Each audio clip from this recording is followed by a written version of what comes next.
Operating officer है। आपसे गुजारिश है कि इनकी बात पर जरा ध्यान दें।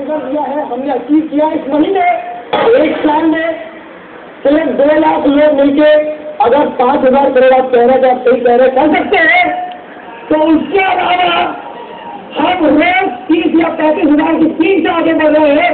इस साल के अंत में हम 1 करोड़ तक करेंगे। अब आप अंदाजा लगाइए आप क्या कर सकेंगे।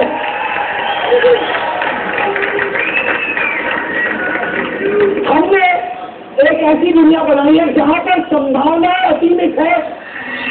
स्पीक एशिया का दावा अब तक 5,000 करोड़ से ज्यादा का बिजनेस रोज जो रहे 30 से 35,000 लोग साल के अंत तक 1 करोड़ तक बन जाएंगे मेंबर। सुना आपने, स्पीक एशिया के होंगे साल के आखिर तक 1 करोड़ मेंबर जो कमाएंगे हजारों करोड़ रुपए। गिनती चाहे रुपए की हो चाहे मेंबरों। सच तो ये है कि ये दोनों ही गिनती किसी को हजम नहीं हो सकती और यही वजह कि स्पीक एशिया के बिजनेस मॉडल पर तमाम सवाल उठने लगे। सवालों के घेरे में स्पीक एशिया सर्वे के नाम पर कहां से आ रहे हैं अरबों रुपए। कंपनी का बिजनेस मॉडल मनी सर्कुलेशन पर आधारित है। सर्वे की आग मनी सर्कुलेशन प्रतिबंधित है। भारत में रजिस्टर नहीं और न ही कोई दफ्तर। स्पीक एशिया के कामकाज पर सवालों की झड़ी यही खत्म नहीं होगी।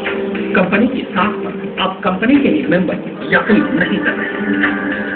देयर आर नंबर्स गिवन जहाँ पे आपको बताते हैं कि स्पीक एशिया का एक ऑफिस सिंगापुर में है और कुछ हेल्पलाइंस आपको दिल्ली की दी हुई है जिसमें दिल्ली के नंबर है जिसपे कोई रिस्पांस मिलता नहीं है। और अगर आप सिंगापुर के लाइंस पे लगाएं तो वो जो रिंगटोन भी जाता है वो ऐसा जाता है कि जैसे डोमेस्टिक रिंगटोन है और उसके बाद में कोई भी रीजनल मैसेज आ जाता है कि ये नंबर एग्जिस्ट नहीं करता है, इस तरीके का कोई मैसेज आके खत्म हो जाता है।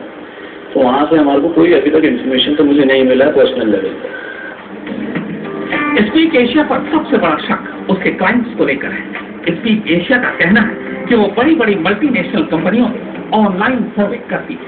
इन सर्वों से जो पैसे मिलते हैं कंपनी उन्हें मेंबरों में बांट देती है। लेकिन आज तक की टीम ने अपनी जांच में पाया कि स्पीक एशिया के दावे झूठे हैं। मिसाल के तौर पर स्पीक एशिया के डिस्ट्रीब्यूटर सुधीर गुप्ता ने बताया कि वो एयरटेल और सैमसंग जैसी कंपनियों के सर्वे कर रहे हैं।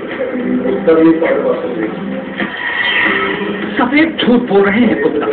सैमसंग कंपनी ने आज तक को बताया कि उन्होंने स्पीक एशिया से कोई सर्वे नहीं कराया। एयरटेल ने कहा हमने स्पीक एशिया की कभी भी सेवाएं नहीं ली। स्पीक एशिया का ये सच जब हमें पता लगा तो हमने उनके कंट्री हेड संजीव मेहता का गोवा जाकर स्टिंग ऑपरेशन कर दिया। क्या हुआ, क्या बोले संजीव मेहता इस स्टिंग ऑपरेशन में, आप सुनकर हैरत में पड़ जाएंगे।